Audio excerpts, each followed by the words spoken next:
Well, good morning, everybody. It's fun to be back in here visiting with you guys and talking about something other than recruiting.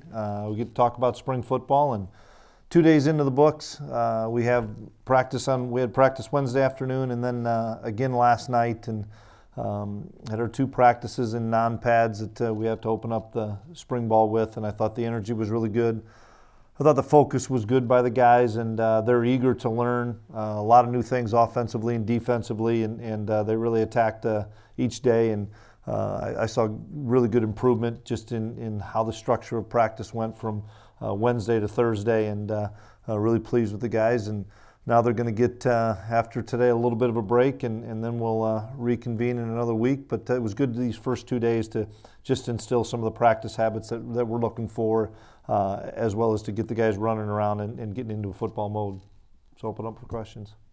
I guess I'll just start with, for you, was there anywhere where you thought the guys were like ahead of where you thought they would be on like the first 2 days of practice? And then secondly, where's maybe the area you're like, well, this was a little bit lacking and I want to see us hit it harder in the next few weeks? Well, because we're not in pads, it's probably difficult to answer of where I'd think we would be really far behind or ahead. I was really pleased with the improvement from day one to day two, and just how quickly they got a feel for what we expect at practice, whether it's bouncing from drill to drill or the amount of running that we did to the football, and amount of communication on the field. I thought that was really exceptional. Coach, it's been 88 days now since you've been hired at K-State. Had time to settle in, and the whole situation has had time to marinate a little bit. How would you gauge just the excitement level of these guys to start anew and to start with the Klieman era? Well, I'm excited for the guys. They've been phenomenal. The relationships have been built quickly with myself, all the staff. I think the guys are really eager to implement the changes that we're making offensively and defensively. The excitement, whether it's been here at a workout or when we're out in the community or out on some of the trips that we went to visit fans, has been, I think, overwhelming for me. It's been really neat to see, but without question the guys are really eager to get going, as well as the fact that I still think there's so many guys that played last year that want to make amends for not being bowl eligible and making a bowl game. To my knowledge, only one scholarship running back here for spring. How tricky is it just to manage the situation that's there right now? Well, we have some bodies here, and we're excited about the bodies that we do have. There's some guys that are walking on that I think have really good ability as well, and it's a work in progress. I really don't look at it as who's on scholarship, who's not on scholarship at whatever position. We have guys battling for roster spots, fall camp spots, playing time. Are they in the mix? Can they figure out our schemes and things like that? But I don't look at it that way of who's on aid, who's not. It's just the guys that are out there are busting their tail, and they're learning what we're doing. I was going to ask too, what went into the decision to do, instead of a spring game, just an interactive practice? I haven't done a spring game in years.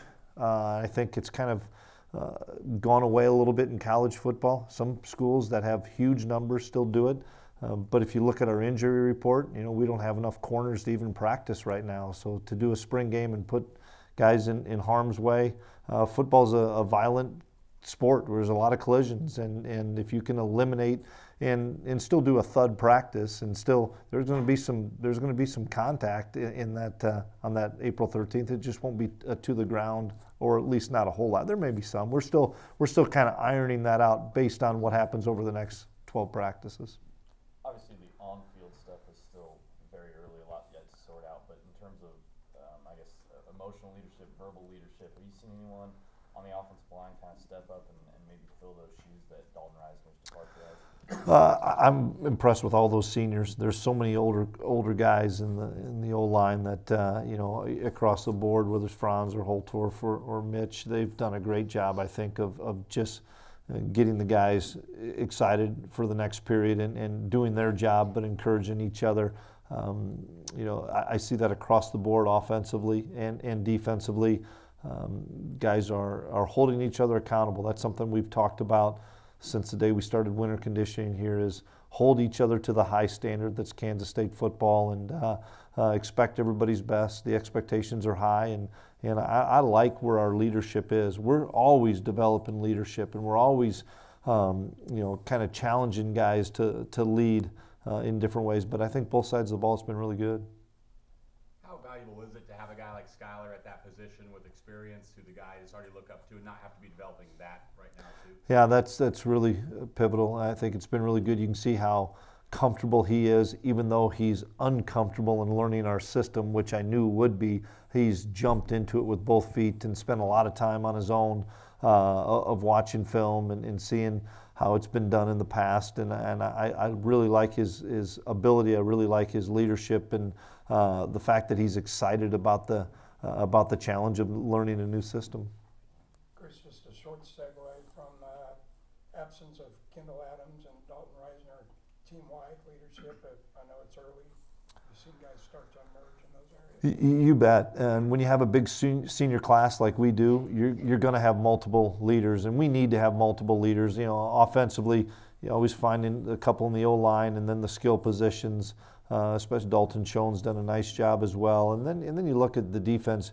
You need to have a leader at every level of the defense, and with the upperclassmen we have in the defensive line, upperclassmen we have at linebacker, and then the guys in the secondary that have played a lot of football. It's neat because at every level of the defense, there's somebody that has that capability of being a leader now. We just got to continue to push those guys. Now, it's sometimes difficult because they're learning a new system. They're trying to figure out themselves a little bit to make sure that they're on par of picking up the system, but in the same respect, continuing to challenge each other to be better every day. I know it's only 2 practices in, but he's been here for 2 months. What have you been able to see from true freshman quarterback Jaron Lewis, and how critical is it to have your quarterback here a semester early? It's really important for him to be able to get a jump start on a lot of freshmen by being able to be here for the winter conditioning, to see how you have to operate as a college athlete under center. I like his confidence. He's just got an air about him, a swagger about him that's not overconfident by any means, but he's a guy that really feels good about his ability. And I've seen some really good things in 2 days. Once again, learning a new offense, but he's not engulfed by the moment. I think he really likes the moment and throws a really nice ball. So I'm excited for Jaron. Your video staff has done a great job of showing us clips of videos of your workout so far. I know pound the stone's a big thing. How would you gauge the intensity of these workouts, and are the guys pounding the stone? Yeah, they really are, and we've done a great job of getting a lot of things out there on social media. I know that was really important for us this winter and spring to show our great fan base what's going on in here, what the guys are doing, and how competitive they are on a daily basis, and the fact that they're challenging each other, and it's neat to see. And I haven't been able to see all those videos. I've seen glimpses of a few, and it's real. It's genuine. The guys are excited, and you can tell that when we had a 2-hour practice, and had great energy to start, and it didn't fade away. It stayed strong throughout the 2-hour practice. I know the pound the stone is one of maybe creeds or mantras Yep. of your program. But when it comes down to it, at the beginning stages of everything right now, Coach, when you look at it, just what is your thumbprint? What do you want Kansas State fans to know about your program? Well, that we're going to be disciplined, similar to what it's been in the past year. We're going to be physical. We're going to be fundamentally sound. We're going to have guys that are going to play for each other. Guys are going to hold each other accountable to the high standard that's K-State football. They have a chip on their shoulder. They want to have a successful season, and it doesn't start in August. It started back in January with our winter conditioning, and now we're just in the second phase of that. And like we talked to the guys after yesterday's practice, we got to continue to stack good days upon good days, and if you stack enough of those days, you have an opportunity to be successful. But there are no shortcuts. You can't, even this week that they're going to have in spring break, they need to get away and recharge their batteries, but they also need to work out some. They need to look at their install notes a little bit, because we're going to start rolling when we get back in that next week, and I'm confident the guys will do that because they're so excited about the progress that they've made. These guys, they understand the progress they made from day 1 to day 2 whether it's schematically or in how the expectations or how we want them to practice. Last time we talked to Coach Messingham, he seemed pretty impressed with the receivers that he inherited. What have been your impressions of that group so far? Really athletic, really good off the line of scrimmage. They catch the ball well. They're competitive. That's what I like is every program has that competition between defensive backs and wide receivers, and it's no different here, and it's healthy competition. I think the kids genuinely care and love each other at those two positions, so they want to battle. And, you know, we have guys in the, you know, you have Dalton and you have Risen, and I know Zuber's not practicing right now, but you got a lot of competitive guys out there that bring out the best in each other, and that's something that competition fuels the best in everybody, and that's a position that we do have great competition. I actually was going to follow up on that about Isaiah specifically. He had an extremely up and down season last year. I mean, leading receiver most categories, but had some miscues on special teams. Where do you feel like his mindset is right now? Well, he's recovering from hip surgery, and you know what you did last year. I really don't care about what they did last year. I want to know what they're going to do today and what they're going to do tomorrow. Sometimes I think we get labeled, whether it's a coach or whether it's a player or anything, what you did in the past. And I know there's some merit to some of those things, but let's move forward on some guys. And he's one of those guys that I know is excited about getting healthy for starters. He's off the crutches. He's been off them for a couple weeks. He's been doing a lot of great rehabilitation. He's going into his senior year, so I know he's excited about getting back out there and competing with his brothers. What I've been impressed with Zub is talking to the young receivers about some route combinations or how they should run a route or where their eyes should be or where their what the coverage was, and that's what we have to have out of the receiver position, especially the leaders that are seniors. Are you under the impression he is going to be able to take part in the spring at all? No, not at all. No. Oh, okay. So, No. With him, how important, and I know each coach maybe phrase it differently, are the mental reps? If he's not able to physically go through the drills and what have you, how big is it for him to be in the classroom and really learning? Really important. There's so many guys like that. There's a long list of guys that had season-ending surgeries or post-season surgeries that are not participating, maybe in some individual drills, will have no contact. Gets back to our why we're not having a true spring game on April 13th, because we have 3 corners that are healthy enough to play. We don't even have 2 teams. So we have to make sure and get those mental reps. You have to learn what you see in the meeting room to what you see at the practice film, back to the film. It's never as good as what you're going to do on the grass. It's just never as good as being able to get out there and see it yourself. But the guys that have played Big 12 football, I think the mental reps, they understand the value of those. The guys that haven't played as much, it's going to be all the way through August or fall camp because you just haven't had those reps on the grass. I'll just ask one more real quick. Is there any guy who you just maybe didn't know as much about him heading into this, and so far you've just been like wowed by him for the first 2 days of practice? Well, for starters, I didn't know much about anybody, so that's good. And through 2 days, you know, because we're not in pads and stuff. Nobody that I'd say, well, I didn't realize that guy was that athletic or that quick or that big, whatever it may be. Just the excitement that all these guys have about getting out there and competing and having that willingness to learn. Sometimes it's difficult. You put in a new offense, new defense, and you get 25 seniors. That's kind of like, boy, they're excited about the challenge that they face, and not physically, but more mentally, to make sure that they can understand how they fit within each scheme. I'm curious as to, coming from North Dakota State, where you had been through that many times and knew all of the personnel, and now you're doing this, what the first couple of days have been like for you? Well, been tricky as far as challenging, watching film. You know, you watch it over and over. You know, we've had 4 team periods in the 2 practices, so 8 team periods, and trying to watch those 2 and 3 times, because maybe you're just watching the skill guys offensively and defensively. The next time you go through it, maybe you're watching the O-line and D-line, and you're looking at little things. You know, from a defensive standpoint, we look at the ability to shed a block, even though we're not in pads, but ability to run down the line of scrimmage or chase after a ball carrier and have a relentless pursuit. But it's been, you know, difficult. I've been pleased with our staff as far as knowing the guys, because when you see them in winter conditioning, nobody's got a helmet on and stuff. Everybody, you get to know those people. All of a sudden you put helmets on, you're like, okay, now who was number so-and-so?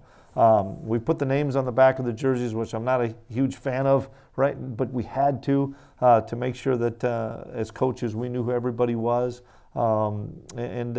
It's been fun. It's been a blast out there for 2 days. And the reason it's been so much fun is the players, because they're having a lot of fun at practice. And when they're having fun, I promise you coaches are having fun. And that's the best part of our day as coaches, is the 2 hours we get out there. You know, we're in the meetings and that's fun and stuff, and all of a sudden you get out there and you see the excitement of a kid that's never done something before, and on day one struggled to understand it, and on day two it clicked for them, and you think, okay, that's because a kid spent some extra time and he wants to learn it. If you want to learn it, you're going to be able to. I was going to ask too about Buddy and what maybe was the main reason or two that he was the guy you selected, and is any of that based on, you know, some of his knowledge of the Big 12? Well, a lot of it is based on his knowledge of the Big 12, the fact that he is a veteran at that position. You know, he's been coaching for 28 years. I believe he's got so much experience. The relationships, how quickly he's built with the defensive ends has been really neat to see.